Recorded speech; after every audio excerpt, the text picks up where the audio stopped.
Essa é uma obra de ficção. Tudo o que você vai ouvir a partir desse momento não é verdade. Embora possa ter alguma semelhança com a realidade ou locais reais, é tudo fruto da imaginação. Somente os monstros e os fantasmas são reais. Oi, você voltou, que bom. Se essa é a primeira vez que você está ouvindo, esse é o episódio errado, esse é o terceiro. Você pode começar a ouvir por aqui, mas por que não começar pelo começo, né? Se você está ouvindo pela primeira vez, mas isso aqui faz você se lembrar de algo, talvez você já tenha ouvido, mas se esqueceu.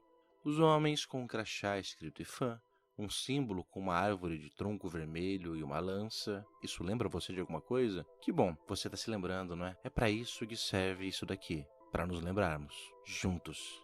E descobrimos um mistério um pouco estranho. Como você talvez esteja se lembrando agora, no episódio anterior a gente descobriu que os homens do IFAM, se é que eu posso chamar eles assim, enterraram alguém em um caixão bem maior que o normal, metálico e cheio de símbolos estranhos. Ou teriam enterrado não alguém, mas alguma coisa.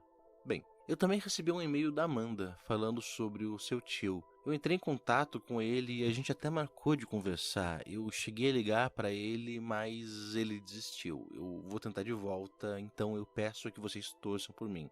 Muitos de vocês também estão me perguntando o endereço do cemitério onde o Ednardo trabalhava, ou porque eu não fui lá. Ele não quis me passar o endereço e mesmo que me passasse eu não ia contar para vocês.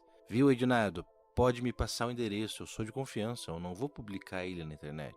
E continuando, essa semana eu tive algumas revelações bem interessantes. Vocês vão gostar do que vão ouvir aqui, eu juro. Principalmente porque a história que me foi contada aconteceu em Curitiba, bem perto de onde, pela primeira vez, eu encontrei o fantasma do cruzamento. Pois é, eu chamo ele assim agora. Não é um bom nome, eu sei. Eu sou péssimo em escolher nomes para as coisas. Vocês vão perceber. Mas chega de enrolar. Vamos lá para a história de hoje com a pessoa com quem eu conversei. Oi, alô? Oi, é o cara do podcast? Isso, eu mesmo. Eu tava esperando você ligar. Ah, que bom. Antes da gente começar, como é que eu posso te chamar? Pode me chamar de Kendra, ué. É o meu nome? É que normalmente as pessoas querem esconder a identidade, sabe? Meio que pelo que elas vão contar. Não tem problema não, sério. Essa história, ela é meio estranha, mas eu não tenho problema pra contá-la, não. Bom, então, vamos lá. Como você acabou me falando, isso tudo aconteceu quando você trabalhava no museu, né? Você era estagiária lá? Não. Bom, mais ou menos. Mas não. Eu era estudante do curso de História da Universidade Federal. E eu fazia parte de um programa de pesquisa. E naquela época, a gente estava pesquisando alguns itens lá no Museu Paranaense. Pesquisando, Como assim pesquisando?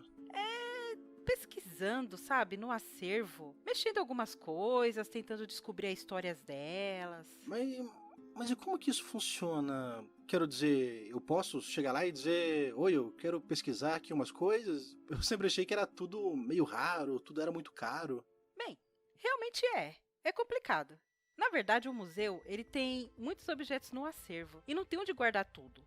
Por isso, eles não aceitam assim qualquer doação. O que fica exposto é uma pequena parcela do acervo deles. E como normalmente o museu não é muito lucrativo, eles não têm verba para contratar muitos pesquisadores. Então, muitas vezes, o que está no acervo fica lá guardado. E eles não sabem direito qual é a história daquele objeto. Que, sim, são de valor. Mas, na maior parte deles, é mais histórico do que financeiro, para falar a verdade.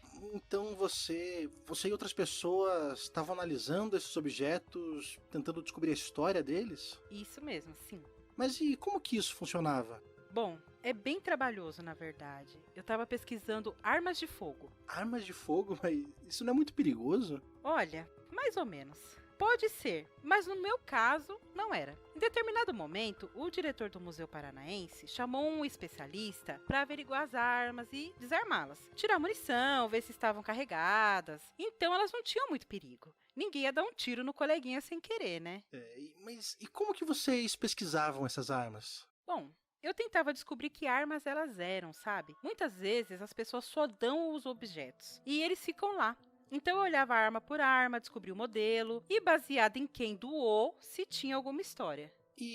Mas tinha alguma história maluca? Ah, sempre tinha. Arma de gente importante que usou para se suicidar, arma usada em guerra. Mas isso é a minoria. A maior parte dos casos é bem mais chata do que parece. Todo mundo acha que vai ser igual o livro do Dan Brown, mas é um trabalho normal, chato e igual a qualquer outra repartição pública. A realidade é meio decepcionante às vezes. Pra falar a verdade, eu tava esperando você começar a contar algo emocionante, sabe? Sobre os homens, alguma história sobrenatural. É sobrenatural de alguma forma, né? Lembra que eu te falei sobre analisar as armas? Também tinha alguns colegas pesquisando moedas. E é aí que tudo acontece. Moedas? Sim, moedas. Em algum momento, foi feita uma doação de moedas para o Museu Paranaense. Isso há muito tempo atrás. E elas ficaram guardadas em uma caixa com muitas outras moedas. Aí, 3 pessoas estavam participando dessa pesquisa, mas no fim, só uma continuou. E ele descobriu umas coisas muito bacanas. Por exemplo, eram moedas romanas. Romanas? Sim, romanas, algumas bem raras. Foi um trabalhão que o coitado teve de fazer. Basicamente, ele teve que olhar moedas velhas e desgastadas e comparar em uma lista gigantesca para descobrir de que época elas eram. Nossa, eu imagino o trabalho. Mas podemos dizer que ele foi recompensado. Você deve ter ouvido a história desse estagiário, né? Uma pessoa que ganhou na Mega Sena 3 vezes seguidas. 3 vezes seguidas? 3 vezes seguidas. Bom, mais ou menos. Na verdade, você não se lembra? Faz alguns anos, foi uma história bem famosa.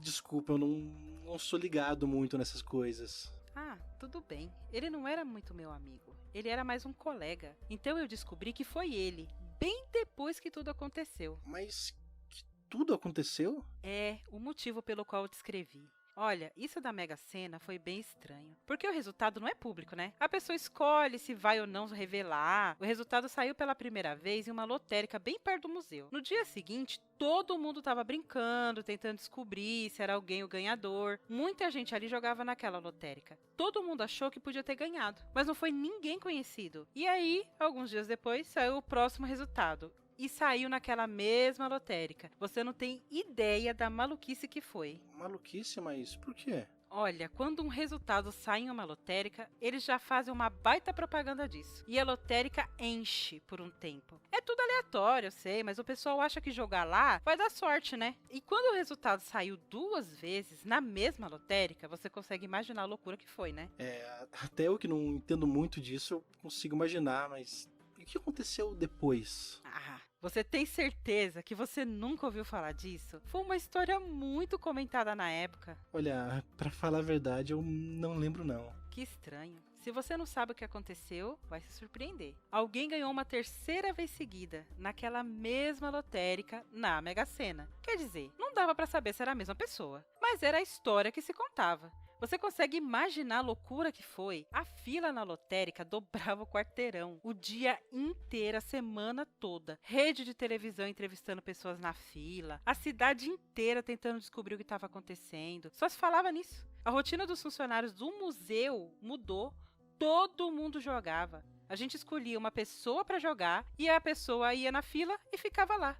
Normalmente levava horas, mas ela jogava. Enquanto isso, ninguém trabalhava direito. Ninguém, exceto uma pessoa. Quem? Fabrício, o responsável pelas moedas. Eu sinto que a gente tá chegando a alguma coisa importante aqui. E você tá certo. Olha, o Fabrício era um pouco estranho, sabe? Não tinha muitas moedas, então ele só precisava ir lá, fotografar as que tinham e podia trabalhar até de casa. Mas ainda assim, ele ia lá todo dia e ficava mexendo com as moedas.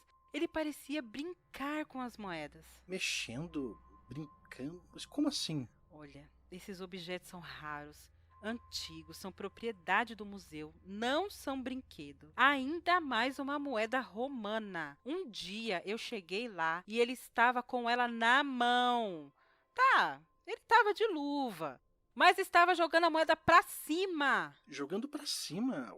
Como assim? Como alguém que vai jogar um cara ou coroa. Eu cheguei na hora, perguntei o que ele estava fazendo e ele só ficou sério, fingindo que nada aconteceu. Ele sempre fazia isso, não era muito de conversar, mas dava pra ver que ele estava diferente, sabe? E naquela tarde aconteceu o motivo de eu ter te mandado o e-mail. Eu estava na seção de armas, conferindo alguns dados que eu tinha anotado quando entraram 3 homens na sala, todos eles de terno. De terno? Que tipo de terno? Ué, terno normal, com camisa.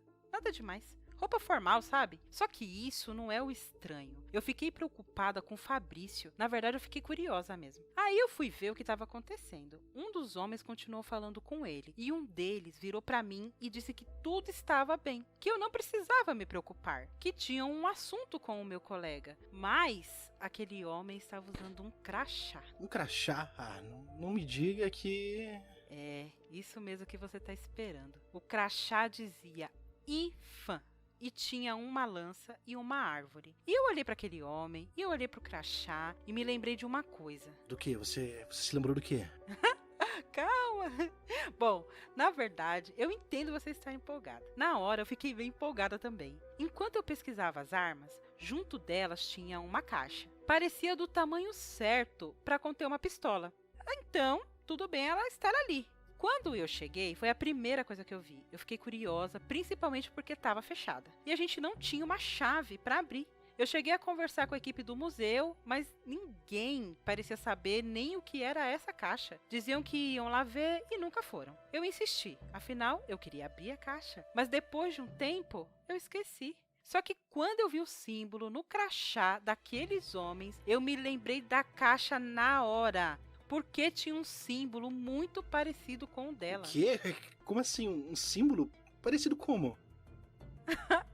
Pois é, você tá empolgado, né? Eu também tô, vou confessar. Nossa, essa história é realmente legal. Como que eu me esqueci dela? Sim, mas... e a caixa? Ah, a caixa, é verdade. Como eu disse, foi a primeira coisa que eu notei. Não só porque era uma caixa fechada e que não tínhamos a chave, mas pelo símbolo estranho que tinha nela. Uma lança, uma árvore igual ao crachá, com algumas diferenças. O desenho estava gravado na madeira, que era vermelha, um vermelho muito intenso. O símbolo, a lança e a árvore eram bem parecidos, eu diria iguais. Tinha uma única diferença, eles estavam na frente de um losango. Um losango? É um losango igualzinho da bandeira do Brasil, sabe? Um losango, e aí sobre ele a lança e a árvore. E além disso, tinha alguma coisa escrita ali. Ah, deixa eu adivinhar. Tava escrito IFAM com PH e 2 M's? Não. Ah, tava escrito... Ah, Imperial Instituto de Ciências Etéreas. E tinha um número, provavelmente um ano, debaixo do escrito. 1862. Caralho! Calma, tudo bem, é um nome bem legal. Não, nossa, desculpa. É que realmente eu não esperava ouvir alguma coisa assim. Então eu tô bem surpreso. Mas tá, tudo bem. E aí, o que aconteceu? Bom, quando eu vi o crachá do homem, lembrei da caixa e falei pra ele: tem uma caixa ali com esse símbolo. E os 2 homens, na mesma hora, pararam o que faziam e me olharam com cara de surpresa. Um deles pediu para que eu mostrasse a caixa. E ele, ainda mais surpreso, pegou e levou até o outro sujeito. Mas pegou a caixa assim, do nada? É que eu achei que tinha que ter um certo cuidado com esses objetos, né? Que não era todo mundo que podia só chegar lá e pegar. É, tem. Mas tem algo estranho também, que eu quase esqueci. Aquele homem ficou surpreso com a caixa, mas ele não pegou imediatamente. Ele colocou a mão no bolso e tirou de lá um par de luvas. Luvas brancas de um tecido bem grosso e que tinha vários desenhos se espalhando por elas. Desenho?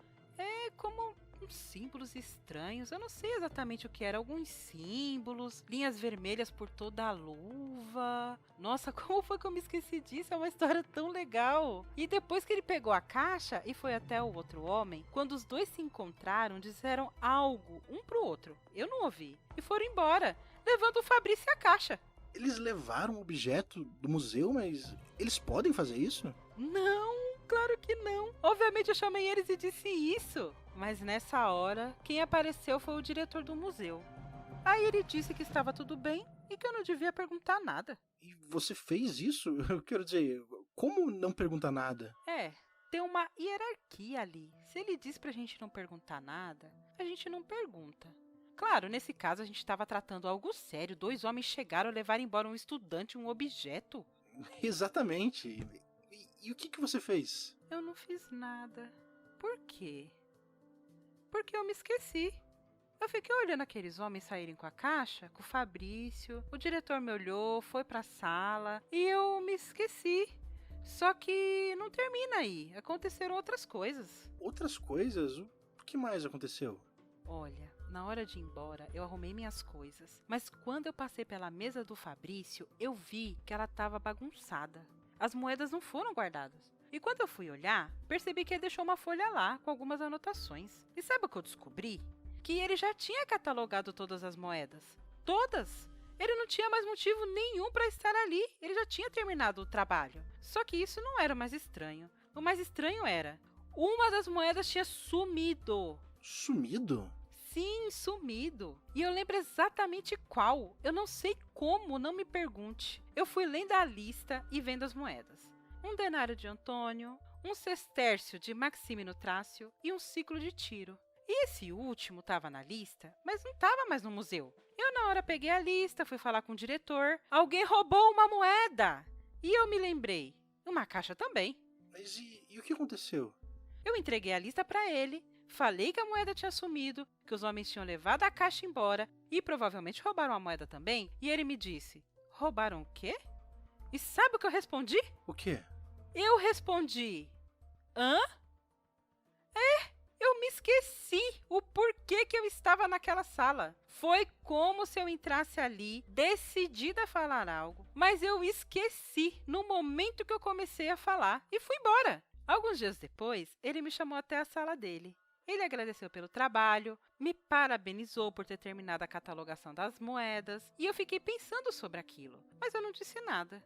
Eu ganhei os créditos, mas eu sentia, no fundo, como se não tivesse feito nada, sabe? Foi realizada até uma exposição e um catálogo. Está online. Se você quiser pesquisar no Google, Museu Paranaense Moedas Romanas, você consegue ver todas as moedas lá. Todas menos uma. Todas menos uma, menos a ciclo de tiro.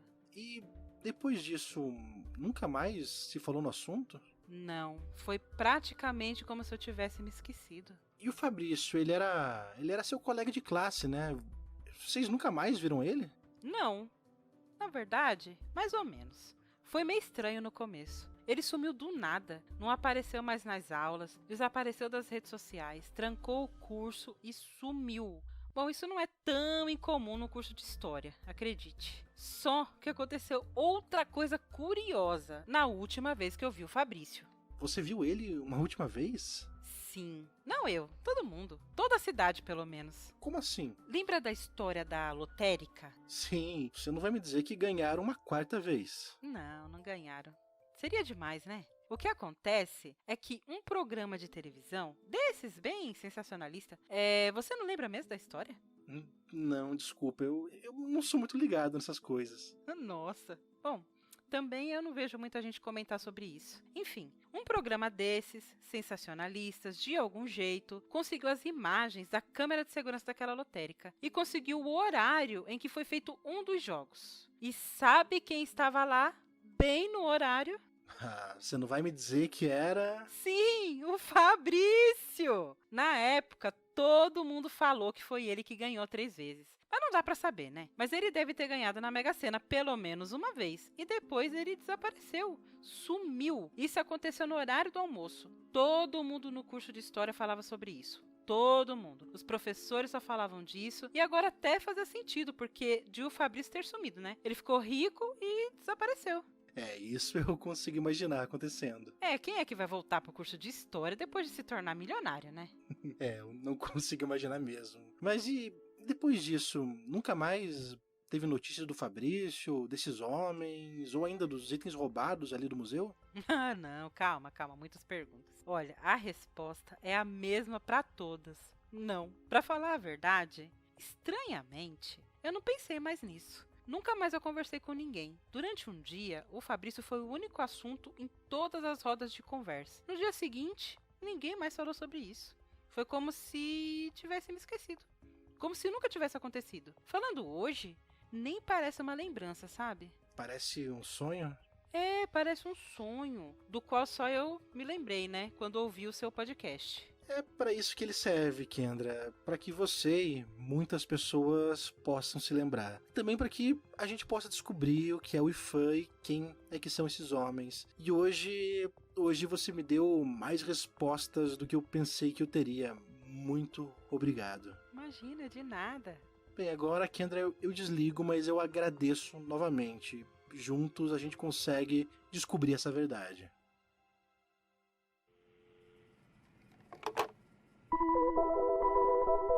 E essa foi a Kendra. Ela me deu mais respostas do que eu imaginava, mas isso você já ouviu. Depois disso, eu pesquisei bastante, eu não encontrei nada sobre um Imperial Instituto de Ciências Etéreas. Tudo que eu sei é que ele tem o mesmo símbolo do Ifan. Se eles são a mesma coisa, eu ainda não sei. Talvez sejam. Também não achei nada significativo ou relacionado ao ano de 1862. Pra estar junto ao símbolo, faria sentido se fosse o ano em que ele foi fundado, né? Pesquisei sobre a história brasileira e não encontrei nada de significativo. Aconteceram ali alguns eventos, como alguns incidentes entre brasileiros e ingleses no Rio de Janeiro, os quais levaram ali uma questão diplomática chamada de Questão Christie. Só que isso, igual a diversos outros acontecimentos, não podem ser ligados ao que a gente descobriu junto da Kendra. Eu também fui ao Museu Paranaense tentar descobrir alguma coisa, só que infelizmente eu descobri que não é tão fácil assim conversar com o diretor de um museu sem um motivo aparente. O que eu descobri, conversando com alguns funcionários que estavam por lá, é que o diretor não é o mesmo da época em que a Kendra trabalhou por lá. Os seguranças, a mesma coisa. Pelo visto, o lugar tem algum problema com fantasmas e assombrações, por isso nenhum segurança fica lá por muito tempo. Mas sobre isso, infelizmente nenhum deles quis conversar a respeito.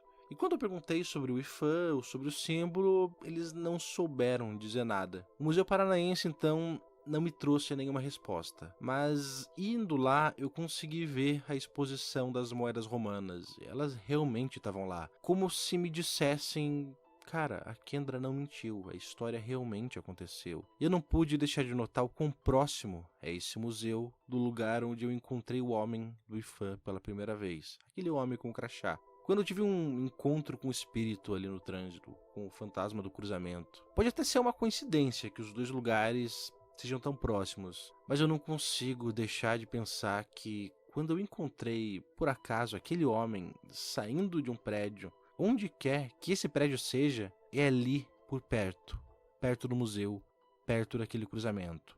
Eu só não sei se eu vou conseguir encontrar aquele prédio ou descobrir, o que ele é. O que eu sei é que eu só vou conseguir se eu tiver a ajuda de você. Por isso, se você, igual a Kendra, tem uma história curiosa, já passou por um desses homens, encontrou um desses símbolos por aí e que você se esqueceu, mas lembrou depois de ouvir essas histórias, me escreva. Envie um e-mail para arquivotupiniquim@gmail.com, igual a Arquivo X, mas com Tupiniquim ao invés do X. E juntos a gente vai poder se aproximar da verdade.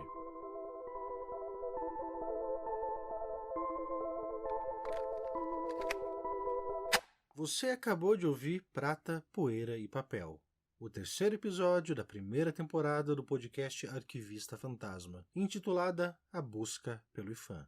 Esse episódio foi roteirizado, editado e narrado por mim, Guilherme do Bristop.